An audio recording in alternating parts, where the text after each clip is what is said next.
மயிலாடுதுறை மாவட்டத்தில் இன்று முன்னாள் முதல்வர் செல்வி ஜெயலலிதா அவர்களின் பிறந்தநாள் விழா கொண்டாடப்பட்டது.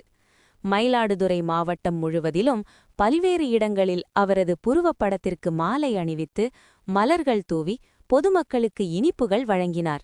மேலும் பல்வேறு இடங்களில் கோவில்களில் அன்னதானமும் வழங்கப்பட்டது.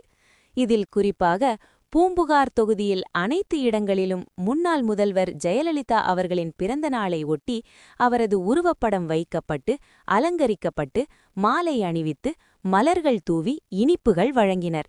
செம்பனார்கோவில் கடைவீதியில் அதிமுக மாவட்ட செயலாளர் முன்னாள் சட்டமன்ற உறுப்பினர் பவுன்ராஜ் தலைமையில் ஏராளமானோர் திரண்டு மலர்கள் ஜெயலலிதா அவர்களின் உருவப்படத்திற்கு மலர்கள் தூவி மரியாதை செலுத்திய பின்னர் பொதுமக்களுக்கு பேருந்து பயணிகளுக்கு இனிப்பு வழங்கினர்.